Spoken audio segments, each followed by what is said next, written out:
Hey guys, welcome back to another video on the Inside Spurs channel. Happy Saturday evening. I've obviously just finished watching the game, so I'm recording this literally just as it's finished. So we talk about the game as well as some transfer news. Yeah, let the heart rate I think settle is probably what I should do, but I'm not going to. We're talking Kubo, the sociedad winger. We're talking some good news around Todibo, and just some comments from Ange about transfers that I was supposed to do earlier this morning, but I never got a chance to do it. So, yeah, let's talk about the game first. Spurs winning 2-1 at home to Everton. How Everton only scored one goal is all I would sum up their performance. I mean, Danjuma was a little bit wasteful. I mean, right at the end, that save where he's volleyed it off the bar, it's come down and it's hit Vicario's leg. Had it not hit that leg, that might have been a goal, to be honest.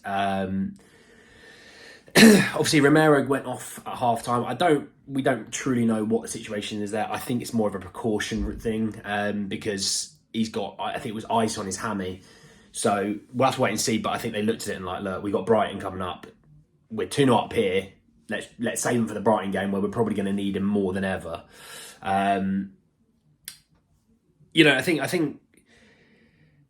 think this was a game that we should have gotten Lo Celso on earlier. When you watch that game, every time the ball went to him, just held onto the ball, wasn't wasteful, was probably the best player in the second half for us. Him and Højbjerg, to be fair. I thought Højbjerg did give the ball away a little bit, but all things considered, his positioning wasn't great. I would say that wasn't great. But then again, I don't think anyone's positioning was all that good, probably other than Eric Dyer, if I'm honest.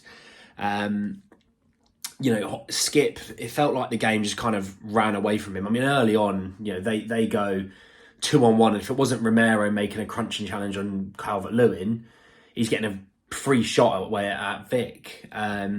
Skip wasn't great to say that he struggled. I think that pace was a little bit too high for him. And this is the thing with Skip. He's got great energy off the bench for 15, 20 minutes, but you're asking him to start in a game where the pace is super high. It would have suited a Basuma, it suited a Sarr, it suited a Kulusevski or a Lo Celso or a Maddison. Doesn't suit him, and that is a worry. Defensively, Romero, mustard again for the 45 that he did play. Porro was very good, but with this system, he does have to get forward quite a lot. Ange does tell him to do so, and we did get caught out a little bit in on behind him, which is a little bit of a worry. But on the ball, very, very solid. Emerson was decent, to be honest. Actually, I think I'm going to say it, actually. I think of the starting four defenders, he might have been the best one there was. Romero was better than the 45, but obviously only played 45. Dyer played the other 45. I think over the course of the 90, I think he was probably the better defender of them all. Maybe not as much on the ball, but defensively, pretty sound. Let's have a think. Yes, Skip wasn't great. Sarr was good, but then they moved him into the attacking role. And we've seen it against Wolves. He doesn't work there. It does not work there. So I'm hoping Ange has now seen that he does not work in that number 8 to 10 role. He works on the 8 to 6 role, or even a 6 if he truly needed him to.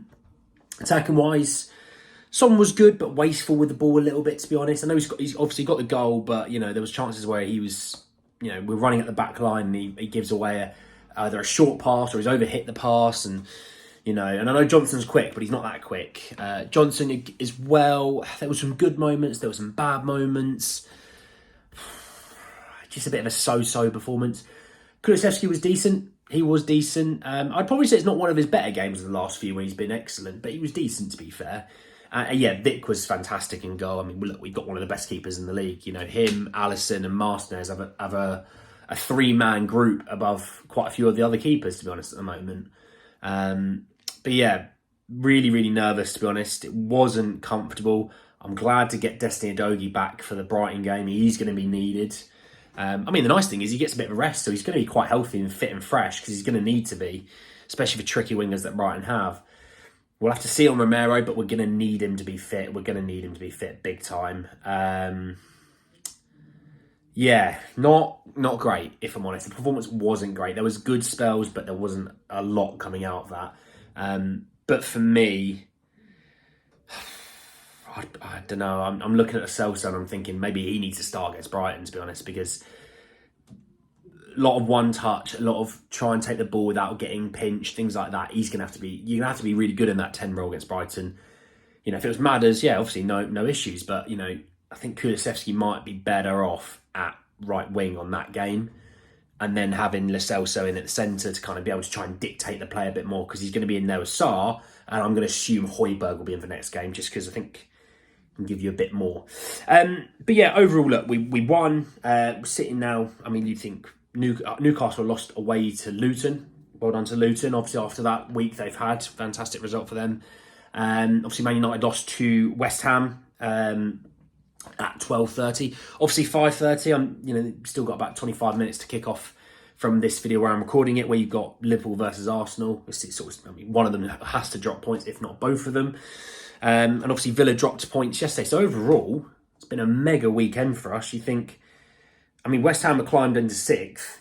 We're now 7 points clear of Newcastle. We're 8 points clear of Man United. Kind of reset that gap between them.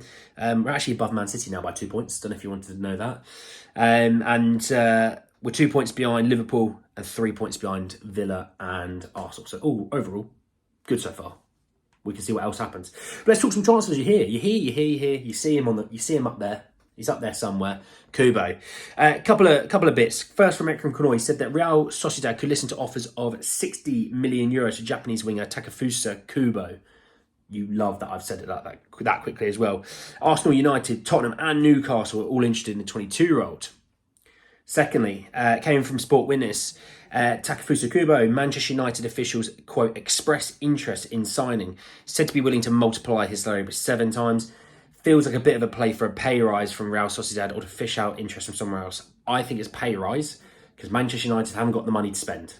They've got crippling financial fair play issues because of their debt. So they're not signing him. And they're not 7 timesing his salary. So that I can't see happening. I don't see Kubo moving to us in January. We're not spending that money. Newcastle haven't got that kind of flexibility with their financial fair play. Arsenal maybe, but they're looking more at a striker. So, and even Arsenal, I don't think its financial fair play is too solid because they might get rid of a 1 or 2, but I don't think it's that great. I think Spurs is probably the best, but we're not going to spend the money. So there you are. Let's talk Todibo. So Dan Kilpatrick of the Standards put out that Nice not expected to block a Spurs move for Jean-Claude Todibo in January, despite Sir Jim Ratcliffe's impending move to buy a stake in the Frenchman's other big suitors, Man United. So yeah, look, he still hasn't had his minority ownership of like 25% agreed yet, but supposedly it could be any day now. It could be a little Christmas present for Man United, but they're not standing in the way of the fact that Spurs have kind of kicked on to speak to Todibo, speak to his agent, speak to Nice. I think, look, we're the 23rd of December. I can totally see a situation where before New Year's we've got some more concrete news coming through that we've agreed personal terms, which I don't think it's going to be a massive revelation, but we'll play the game. And, maybe an offer's gone in and they're negotiating. I don't know. But I think you'll get a decent chunk of news before that. And then finally, just talking about transfers, Ange said it's one of the things, January is a fairly tricky month in terms of clubs doing business. But we've got guys in the background working it out. And once the windows opens, we'll see if we can make an impact. And obviously, I'm finishing on that quote. We will make an impact. We'd be dumb not to make an impact. The fact by the time you're watching this, we're sitting in 4th. We will be 4th by the end of the weekend, regardless of results now, because Manchester City obviously played last night in the Club World Cup final, which they won 4-0. Every team above us, Villa have already played. The other two are playing each other. West Ham, Newcastle, all those boys. So at the end of the weekend, we're sitting in 4th, which is a decent place to be come Christmas time. Yeah, we maybe wouldn't have accepted it come end of October. We probably thought, we could be 1st, 2nd or 3rd, but all things considered, I think 4th is not a bad outcome. And look, we're sitting technically at the moment 3 points behind Arsenal, but could be max of 6. So, not too bad, all things considered, But anyway, guys, at the end of the video, I hope you enjoy it. Drop a like on the video if you did. Hit me in the comment section below your thoughts and feelings about the game. Kubo, Todibo, Ange, and his comments. I want to see what you think. But yeah, subscribe to the channel if you need to hit the bell notification for more. But anyway, guys, at the end of the video, I'll see you all very, very soon. Take care, guys.